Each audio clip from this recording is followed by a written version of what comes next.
Anyway, now, stick by me. Okay, we're back, everybody, and I think Philip's with us now, aren't you, Philip? Well, you don't. Good morning. Oh, there he is. Good morning. How are you both? We're great. How are you today?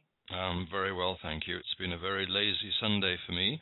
Of course, it's now just nearly 6:15 in the evening. Huh? Yeah. But I've had my lazy day. This is better than being lazy. Talking to you. Better, and we're so happy that you're here with us. I want to thank you so much and welcome you to the show.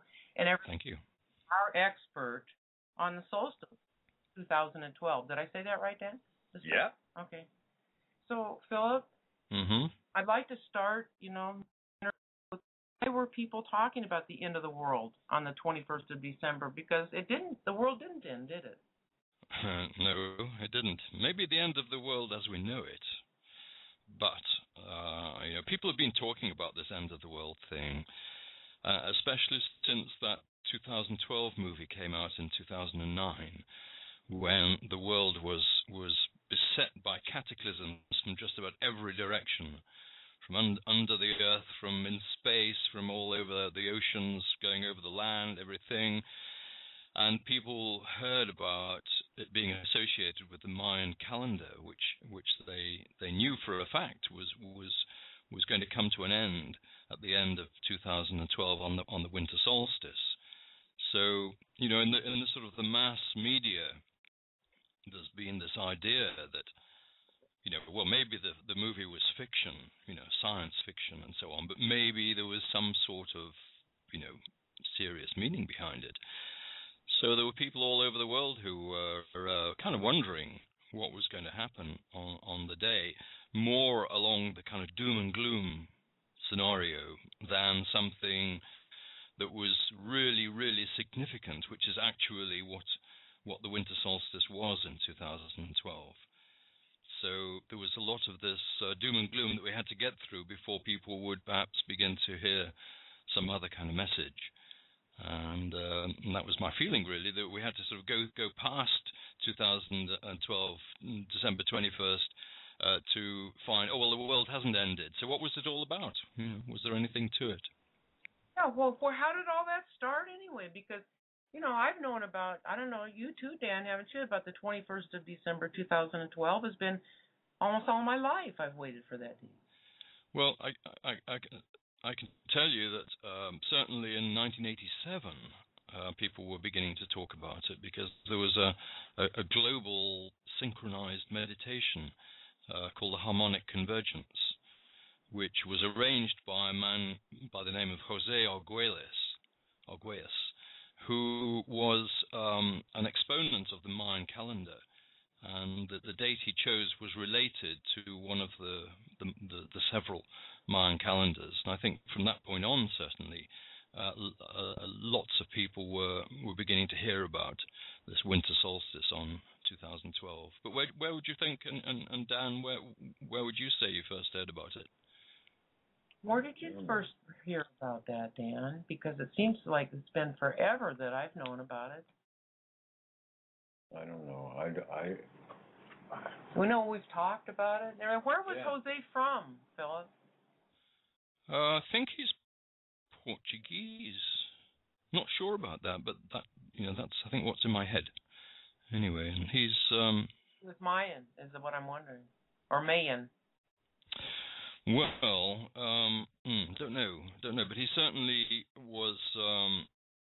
He was a researcher about the Mayan calendar, and he was actually really the first one who came up with what is really now considered to be the key to it, which is that the particular calendar that everyone talks about when they say Mayan calendar seemed to be something to do with the development of the human consciousness over, really since the beginning of creation. And that it was going to come to a certain point at the end of the Mayan calendar, which I think is what we'll go into a little bit later. But he was recognized as being a real expert on it. Well, I can't really remember, Philip, but when you say the date 1987, that could be about the time I started to be aware of what was going on. And do you think that harmonic convergence had something to do with making people more aware of it then? Because my since I was around. A lot of people took part in this harmonic convergence, and I think from that point on, it was more generally known. I first heard about it in 1985, so that was before the convergence. But that was the very first time I had heard about it. It was when I was with a group of people who were doing meditation. Don't know where they heard about it. But it began to come into some sort of general awareness sometime around the end of the 80s, I think.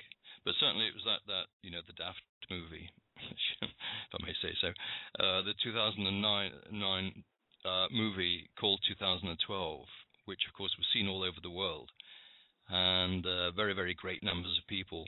Millions of people saw it and would be aware of this thing about the Mayan calendar coming to an end. And oh dear, what we're waiting for. Yeah, well, what I wondered about the Mayan calendar, if maybe it wasn't a meaning like the end of time as we know it. No. I mean the calendar, the particular calendar, and I should say that it's one of many that the Maya devised, is one which does come to an end and does not continue after that point. And the reason for that is that it's showing a process which reaches a certain conclusion, a certain point. And the interesting thing is, well, what does that signify? And perhaps we could come back to that. But just about all of us are used to calendars that go on from day to day, from year to year, and that's because most calendars are based on something astronomical. Like the main calendar that we use, the Gregorian calendar, is based on the Earth rotating once a day and taking 365 days to go around the Sun. So that's how we get the year. And it just goes on and on and on. And it kind of gives us the idea that a calendar doesn't have any particular purpose associated with it, except to help us to know when we should be here or when we should be there, or what's happening this day and that day and the other day. Whereas the Mayan calendar actually displays a particular purpose and an end goal. More of a historical calendar, right? Well, it goes all the way back to the time just before the universe started with the Big Bang. Right. That's what I mean. It's like an archive of a prediction and. Yes, it is. Yes. Calendar, the way we measure things is in such a mechanistic way. I feel that their calendar was based on more of a cosmology. Yeah, it's really a kind of metaphysical calendar, spiritual calendar, rather than the kind of physical calendar that's based on astronomy. It's almost like it starts before the Big Bang, and so the question is, well, who started it, and what was the purpose of it? And the thing is that it actually illustrates a process, very, very much so, and is based on 9 main cycles, which start at various points between the Big Bang and today. And they all come to an end on this same day, the Winter Solstice of this last December, this last year. But they're all repeats of each other. It's just that each successive cycle goes 20 times faster than the one before. And so what is the process accelerates and accelerates and accelerates until the time now it just goes through the roof. And it reaches a point where the acceleration is kind of infinite, and it goes through the roof, and that's it. So the big question is, what does it mean? And I think that's probably something we could address after some music. But that's the sort of the history, really, of the significance of this winter solstice in 2012. Because one more question before I play this great song by Bushman, Mother Earth, but why do you think it is that all through history that we know of, there have always been these, I don't know, every so often the world's coming to an end? I can remember it many times during my childhood, being afraid because the world was coming to an end. Well, Mad Magazine had a little guy in the bottom of their corner always with a little sign, "End of the world." Is night. Some kind of... Must be something in our makeup, I guess. Oh. We're probably aware of our mortality, at least our physical mortality. Perhaps we don't feel that spiritually we go on eternally. That's true. Physically there's an end, and at some point, maybe the whole world is going to come to an end.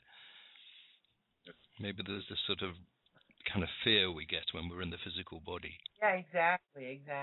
It's just our vessel, Okay, well, I'm going to play Bushman, Mother Earth, and when we come back, we're going to find out what Philip has to say about who the Mayans were. Okay. Okay, thank you, Philip. Pleasure. In radio show, knowledge Welcome back. station. Climate. Now we can solve it. Gee, what happened to you? Yeah, and we're coming to you live from Costa Rica and also from the UK, England. We're talking to Philip Snow, our expert on the Mayan calendar. So we're going to get back to Philip now? Hello. Who are the Mayans, Philip?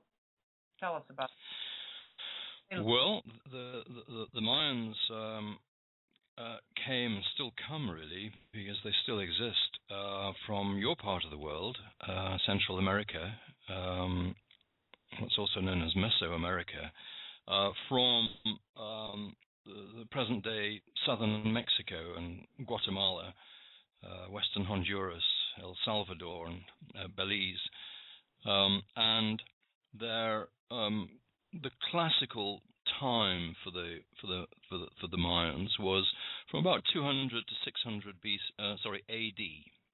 So that's sort of relatively recent, I guess.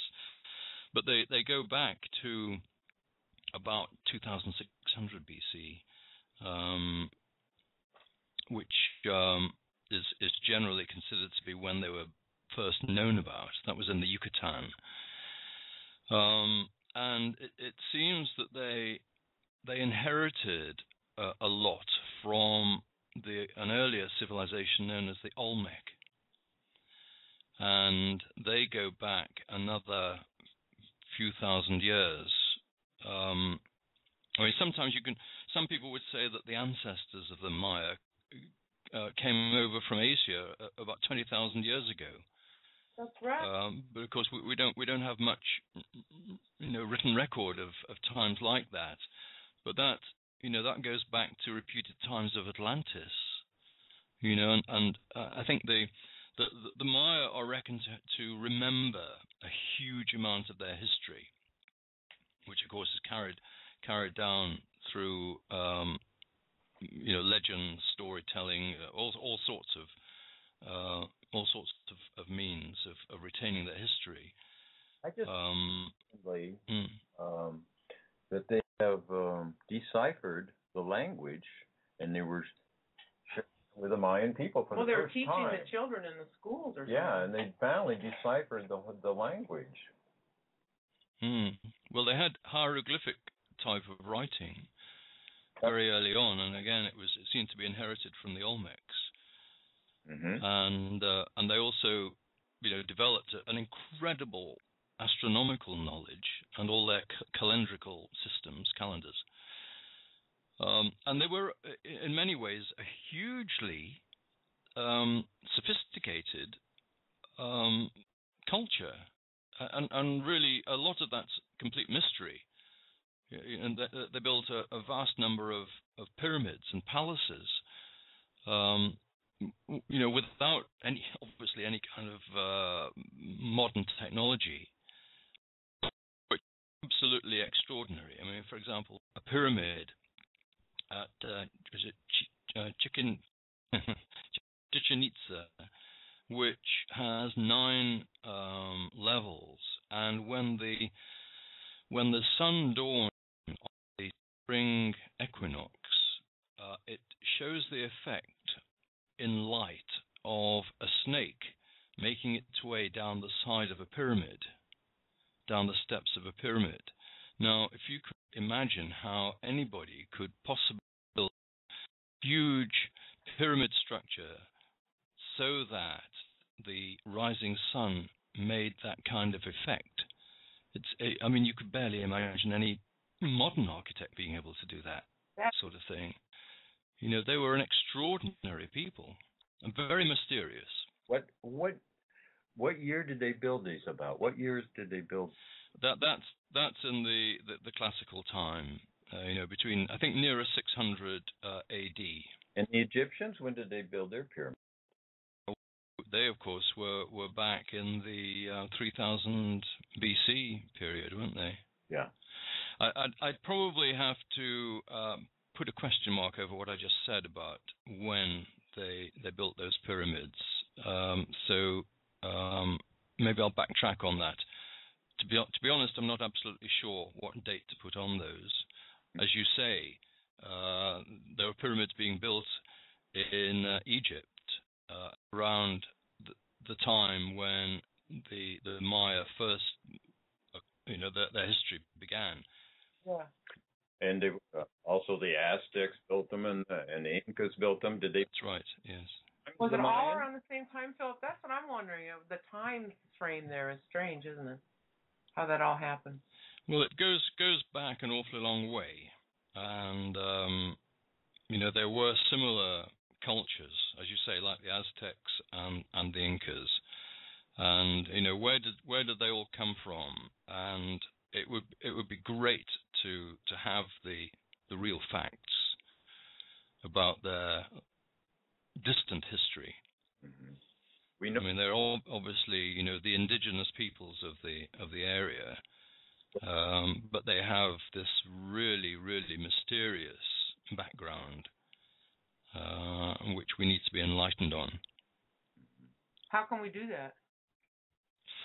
Well, the thing is that there is actually quite a lot of evidence of the Atlantean civilization, which would have been between about 12,000 BC or 10 to 12,000 BC and way back.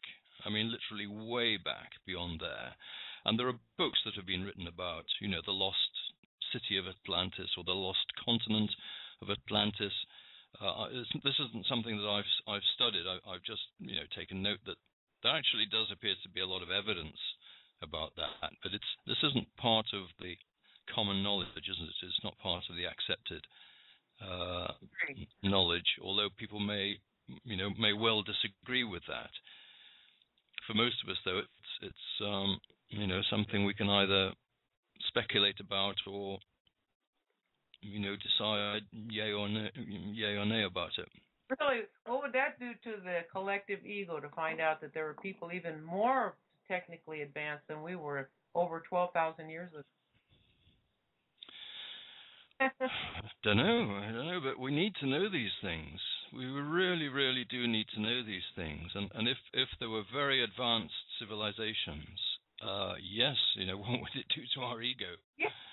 It would certainly put things into perspective, wouldn't it? Yeah. Amazing, huh? No, there's a very, very interesting history waiting to be known about and generally understood and accepted. Aztec, and when were the Inca? Can you tell me what, in relation to were they after the Mayan? To be honest, I don't know. I'm not really that, you know, I'm not a historian like that. Perhaps I could say that my interest in the Mayan calendar is from the point of view of the development of consciousness, which is that's my particular area. I've learned enough about the Maya to accept they had a very, very profound understanding, which is reflected and explained in their calendar system. having done that and having accepted that they were telling us something very, very important, then I go on to my field of what does this mean for us today and for the future. The history is something I'm not very good on. Very interesting, though. The only thing that I have to say is I've read that I know the Mayans got corn, right, from the Aztecs. Mm-hmm. I believe the Incas too, but as far as being able to date that, I don't know. No, I don't either, except that I know that the Aztecs were around when Cortez came. Well, of course. And the Incas were there when They've Pizarro was there, and that was pretty recent compared to what we're talking about with Philip. Yes. Then it goes back to thinking about time anyway, doesn't it, Philip? Pardon me? That all goes back to thinking about our linear time, which we're trying to get away from. That's right. Well, we're going to play a song, Dandy Livingston, Sunshine Girl, and then we're going to come back and you're going to tell us why the calendar is different from other calendars, okay? Thank you, Philip. Pleasure. Yes. Hello. Hello again. I've just checked. If I may just say for a moment, I've just checked about those historical things we were discussing and not really sure about. And I can just say that the pyramids that the Mayans built came between 250 and 900 AD. Not as long ago as the Egyptians by any kind of means. And the Incas began settling in the Andes around the year 1200 AD, so they were later. And then the Aztecs settled on an island in Lake Texcoco, where that is, in Mexico, around 1325. So they were even more recent. Yeah. They weren't there very long before they got conquered, eh? That's right. I bet you they all. Yeah, that's right. All came from those Olmec, to be that, because they were so far back. Yeah. Okay, so Philip, tell us about why the calendar of the Mayan is different from other calendars, for instance, like ours, and I think the Aztecs had some kind of a calendar too, didn't they? Well, funnily enough, the Aztec calendar is the one that most people see when they see pictures of this kind of calendar, and it's a calendar which demonstrates circular patterns. So the Aztec stone is a big circle, and within that there are other circles, so that you've got, as it were, a circular rotation within a circle, and it has the effect of moving cycles of time forward at different rates, rather like if you can imagine a cog within a wheel. Depending on the size of the cog, it will move around at different rates, and so the calendars were, I mean, really extraordinary in our terms. And the Mayans had calendars for all sorts of things. I mean, for example, they had calendars telling us when there would be solar eclipses and lunar eclipses, and the various phases of Venus. They were very keen on the planet Venus. And then another calendar which they call the long count, which they use or to record day by day, rather in the same way that they do, in that kind of linear fashion. But as I said earlier, the thing about this big calendar that we're talking about when we say the Mayan calendar is one where it's cycles within cycles, not in a circular frame so much as one after the other, but each one going faster than the one before, 20 times faster than the one before, which is a big leap forward, a big acceleration in the process. Yes. So they're very, very strange but sophisticated calendars. amazing, isn't it? How that works. I can see how it would work, and the circular shape as well is like the shape, isn't it, in geometry and for creation? Yeah, it is, and I think you can see a lot of that geometry in this particular calendar. The way that I normally envisage it, it's a bit like it's a spiral in time, but it's like an upside down ice cream cone, if you can just envisage that, whereby it starts at the bottom and moves up it spirals up the cone, where the cone gets slimmer and slimmer as it goes up to the top, and then eventually ends in a single point. And each next cycle starts further up the cone, but there is very, very much a geometrical progression to it. And within each of these cycles, and there are actually 9 cycles, they call it the 9 underworlds, which started, as I say, at the time of the Big Bang. And in fact, I could put some figures on it. If I say that the Big Bang, according to scientists, happened about 14 or 15 billion years ago, well, the first cycle starts 16.4 billion years ago. So that's before the Big Bang. It's almost as if a creator or the creator was thinking about it, and then during that first cycle, during the first moments of the cycle, actually a billion years or so later, then the Big Bang occurred, and then the next cycle starts 800 million years ago. So 15 billion years had gone by before the next cycle started, and then going 20 times faster. What happens is if you divide each figure by 20, you get when the next cycle starts. So it's 16 billion divided by 20 is 800 million. Then you get 40 million, 2 million, 100,000, 5,000, 250. So that's 250 years ago, which is about when the Industrial Revolution started, actually just down the road from where I live in England. And then 13 years ago, which is just about, in fact, exactly when the European Union started. And then just 1 year ago, so that's at the beginning of last year. And then it comes to a single point at the Winter Solstice. Yeah. And that... So, I mean, it's extraordinary.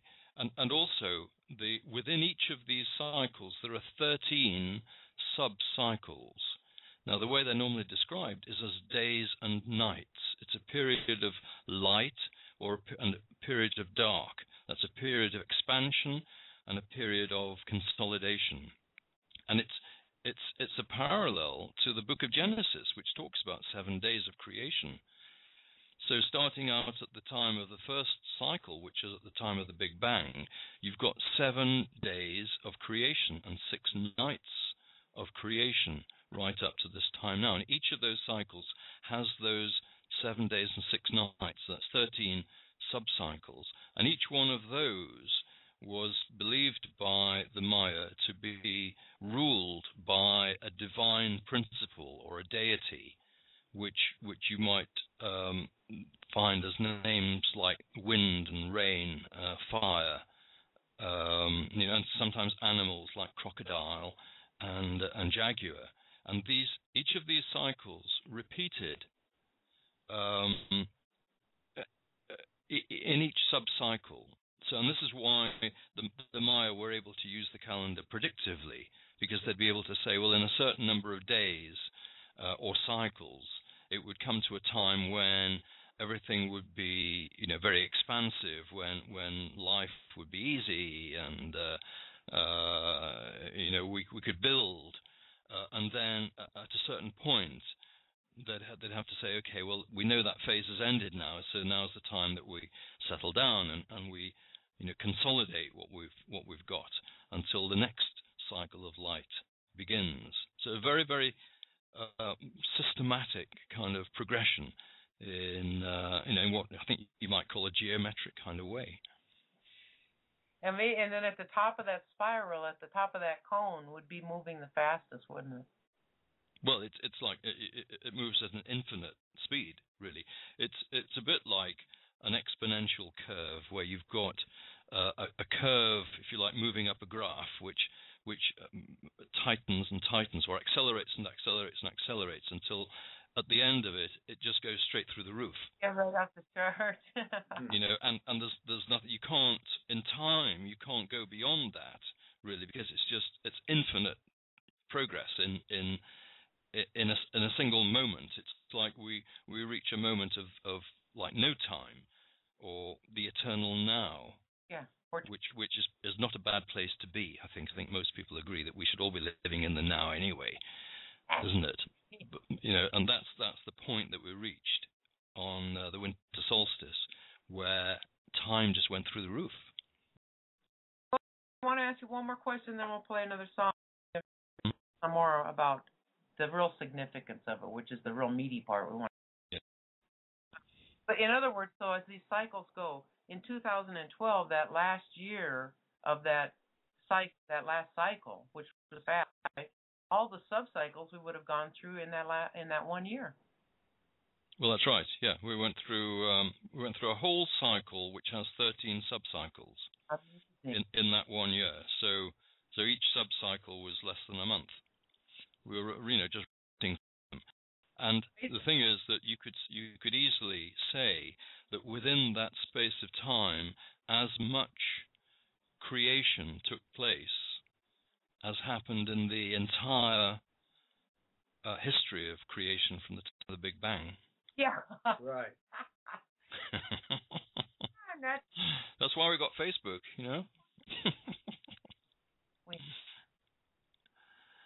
I'm going to play another song. Thank you. And we'll be back in right just a minute, everybody. Hey, right. Give us a call at 347-202-0222 or 661-467-2407. And if you got any questions, Philip will be happy to answer them too. Probably better after he's done at the end. Mm-hmm. We're back. The Caribbean Radio Show, Knowledge Station, Climate Change and How We Can Solve It. Hey, we got our guest with us, Philip Snow from England. He's telling us all about the Mayan calendar, so we're going to get right back to him. And what really did happen on the 20th. Right. Okay, Hi, Philip. Okay, hi.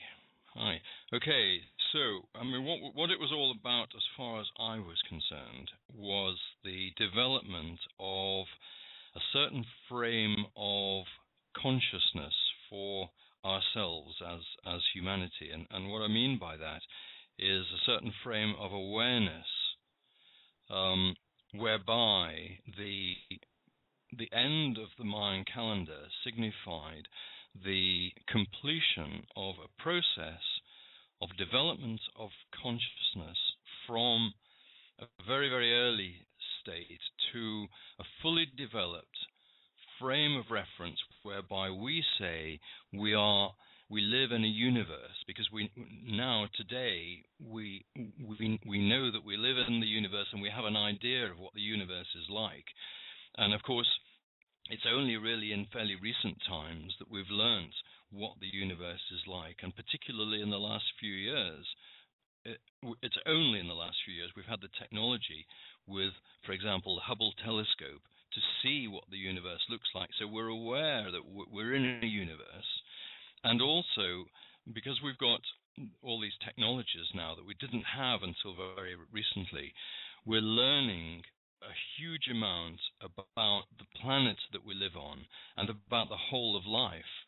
And we're beginning to recognize our interdependence on the whole of life on the planet, and how connected the whole of life is.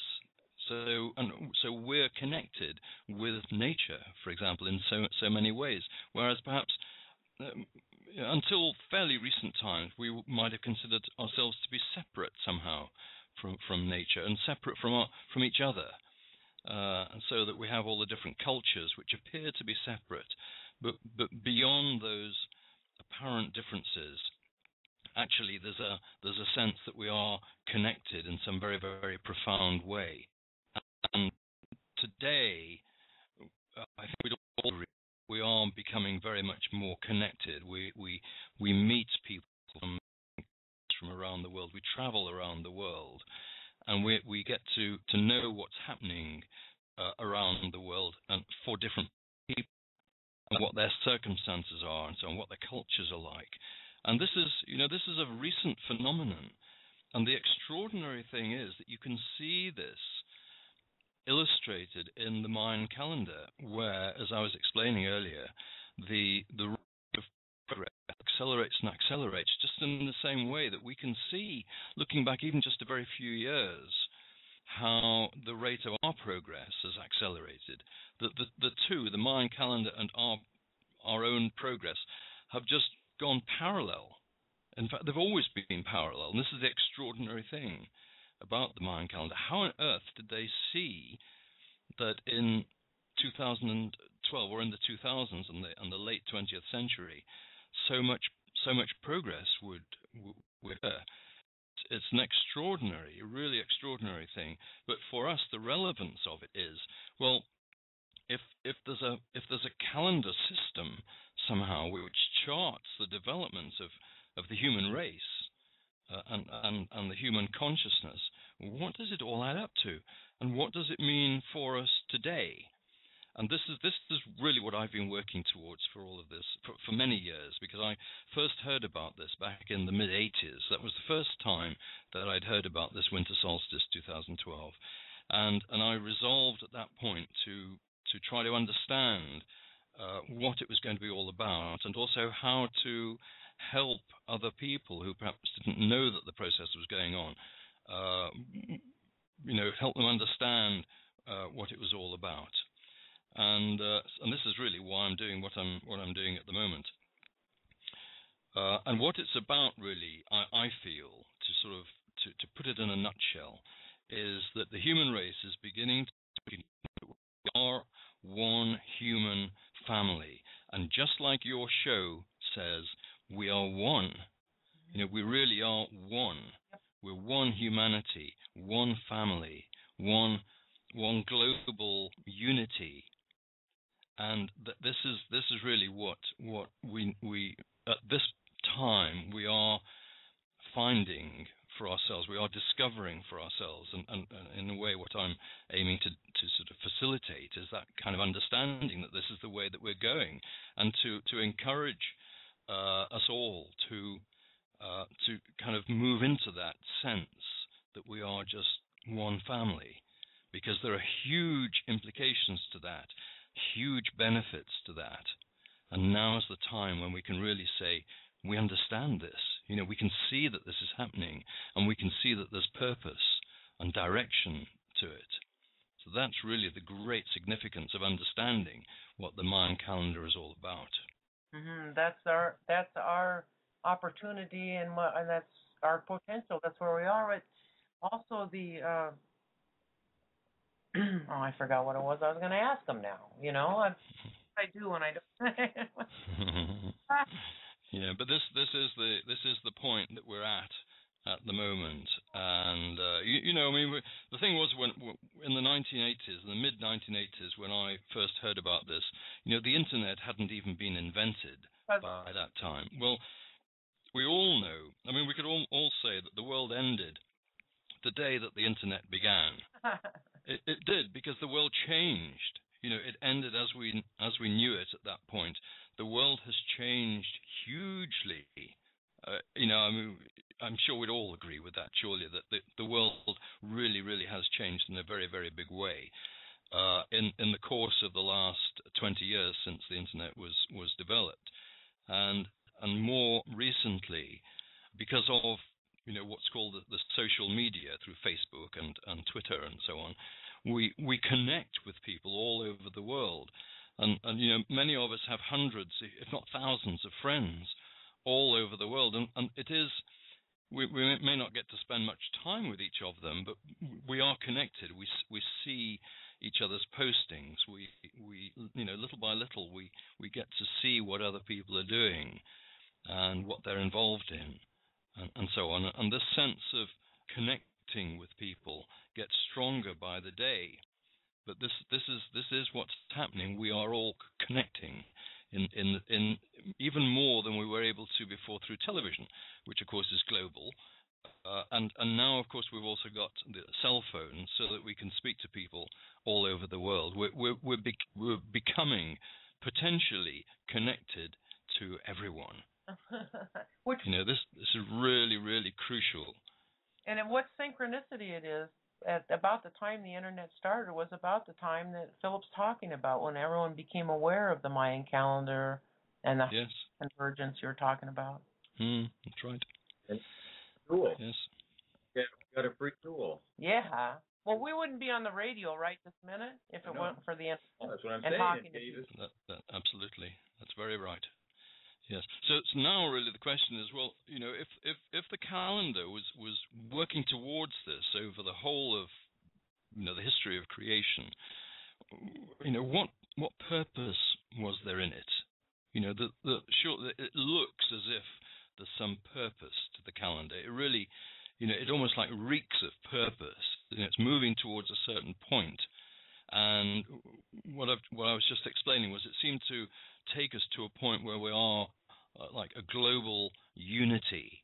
There is a sense that we're all one, and we find that there is a profound sense of equality, perhaps in that, and a profound sense of sameness. Beyond all the more superficial differences like nationality and even race, I think we might say, all those differences, culture and so on. Beyond that, humanity is one consciousness. But what are we here for? What are we here for? At the moment, it's speculative. This is the sort of thing that we could discuss as a separate program, because at the moment it's not clear, I would say, what our purpose is on this planet. I think right now we have a purpose, which is to restore the planet and to stop, for example, climate change. Which, this is what we're here for, isn't it? On this program. Climate change is something that the human race as a whole needs to address, and we need to reduce climate change. We need to, as far as possible, restore the climates, restore the atmosphere to what it was before recently. And if there is a purpose, then there's a lot of work for us to do before we get to that point of being able to fulfill our purpose. There's damage to be repaired. There are bridges to be built. There are things to do to bring us to a point where we can say, right, now we're ready. But climate change is something that we really, really do need to start addressing. And this is I would say, certainly one of the main reasons why I personally am a very avid supporter of the work that you're doing there at La Reserva, because this is absolutely the kind of work that needs to be done at the moment. And the more trees we get planted, the more and the faster we're going to be able to address climate change. So what you're doing is absolutely crucial for you know this, and so do many of us. It's absolutely crucial for what the world needs at the moment.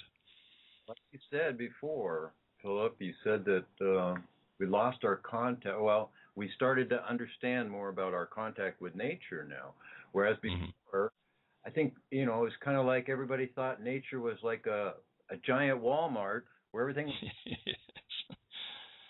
Yes. Because the earth doesn't charge you. Yeah, the earth doesn't charge you for the stuff that's water or whatever. So but now we understand that we're going to run out. And we have to change it to reverse what we've done. And we have to restore what we've taken as much as we can, like Philip says. We have to restore. And one of the things that's easy to restore are forests, native forests, which the other thing, I was thinking when Philip was talking, Philip, that when I go into the forest and I sit somewhere, anywhere out in nature, I feel that unity with all of life, even the plants. Even though they talk like we talk out loud, they do express themselves in ways that you can sense. And so not only are we one, all humanity, but we're one with the earth and everything on it. That's right. And we don't do anything about it, right, Philip? Yeah, we need to, we really do need to, all of us, we need to reduce our carbon footprint in any way we possibly can, at home and as we travel and so on. Because when we work out what our carbon footprint is, it's amazing. It's amazing how huge it is, even from just living a fairly normal kind of life. Unfortunately, it has to be said that in the developed world, we generate far more of a carbon footprint than in the less developed parts of the world. For example, in America, I believe the average carbon footprint for everyone is about 20 tons of carbon dioxide every year. That's incredible. And in Europe here, it's about 10 tons. It's still a huge amount when you consider what's needed to reduce that.